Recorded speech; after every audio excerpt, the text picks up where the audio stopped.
Good morning po sa inyong lahat mga kapatid. JDB uli ang inyong abang lingkod.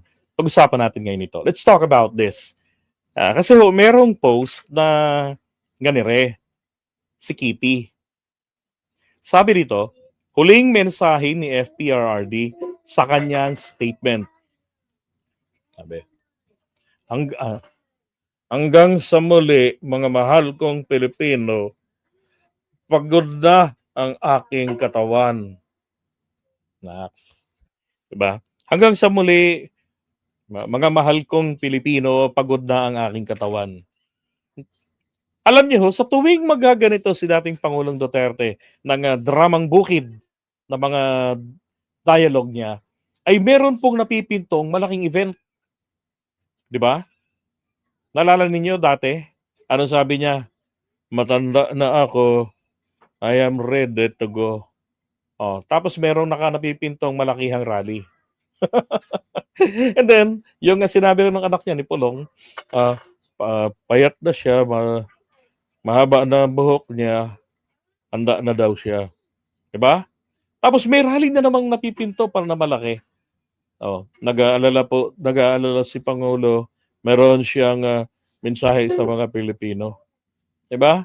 Yung mga ganon. Ngayon, ganon na naman po ang kanyang sinasabi.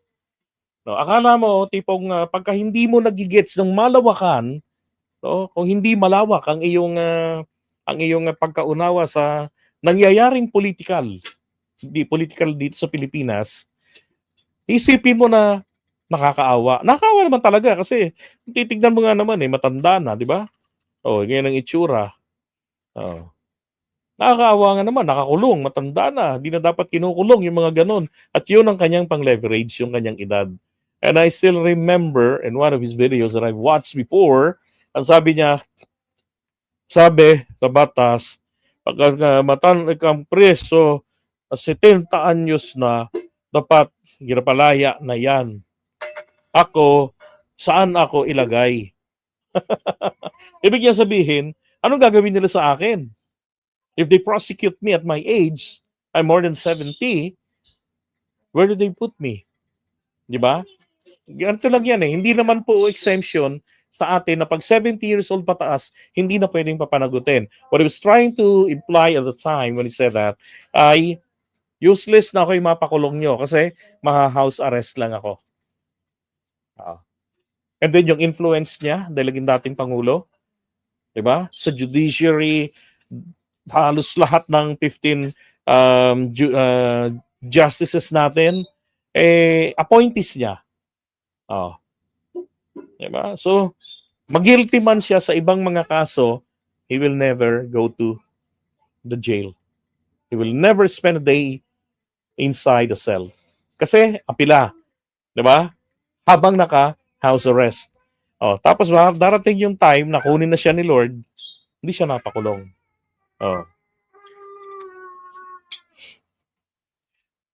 Ganun ang diskarte.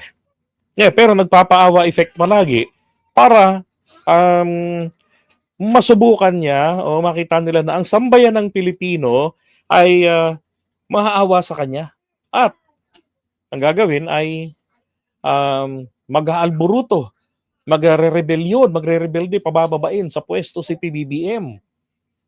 Diskarte na ho ni Duterte yan, maski pa nung nakalaya siya. Nung nasa laya pa siya. 'Di ba?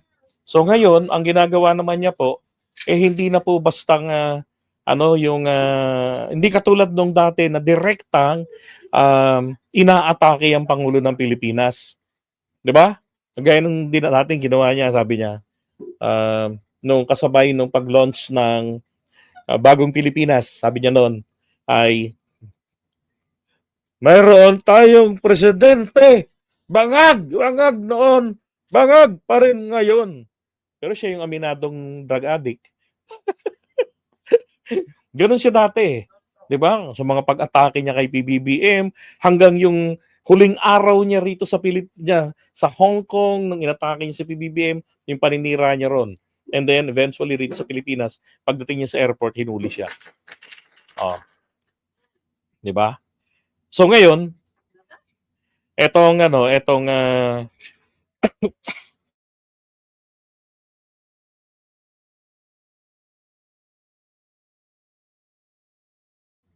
Mhm.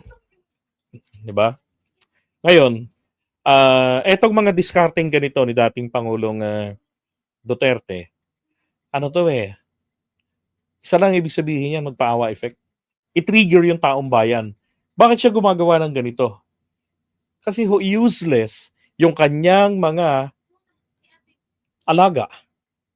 Yung mga dating, inalagaan niya ng mabuti na mga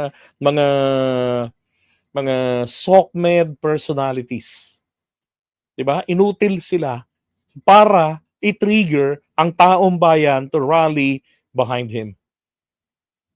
Oh. Biruin niyo, ilang rally na tayo, mga ka-DDS. Palpak palagi tayo, 'di ba? Lagi tayong nilalangaw. Lagi nang tinarget yung EDSA People Power Monument, 'di ba? Pero nandoon nagbababad sa EDSA People Power Shrine kasi may shed, merong silungan doon sa may tapat ng Robinson's Galleria. Oh, sa may tabi ng escalator, 'di ba? What an eyesore. Laging palpak. Trinay i-hijack ang rally ng INC. Pinagtabo yan. 'Di ba? At ngayon, this coming February 2025, pagkatapos ng mensahe niyang yan, ang kasunod naman po nitong mga aksyonan nila Harry Roque ay ito daw pong, at saka na ibang mga ka-DDS natin. Ito daw po, ito daw po ay sana yung February EDSA People Power Celebration ay maging huli na. Last na daw dapat sana ito. Ibig sabihin ay desperate na sila na ito'y maging ma-convert nila into a DDS action against the president, at yun ay mapababa na ang Pangulo. In your dreams. 'Di ba? Kayo na mga isinuka ng taong bayan, isinuka ng gobyerno dahil sa ang gusto ninyong mangyari, poproteksyonan ang korupsyon. 'Di ba, na ginagawa ng inyong idol. Ganyan po ang diskarte na yan.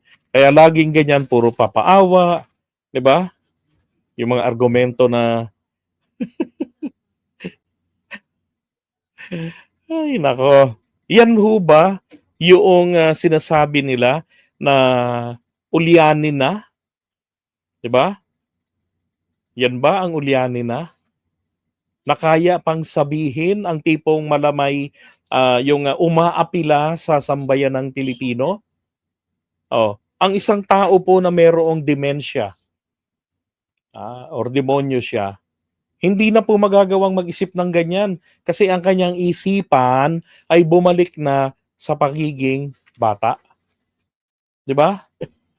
Kaya naman diskarten natin Pangulong Duterte.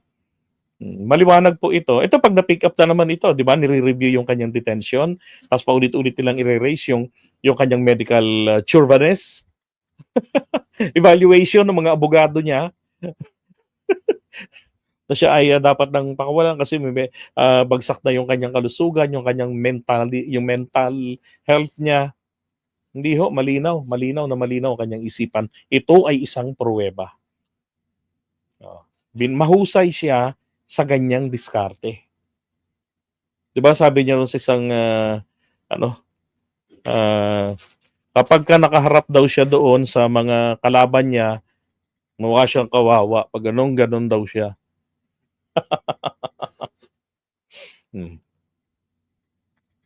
Sabi, may doktor, magaling doon. Alaga yan. Correct, alaga sila Karen, di ba? Yung mga nasa ICC.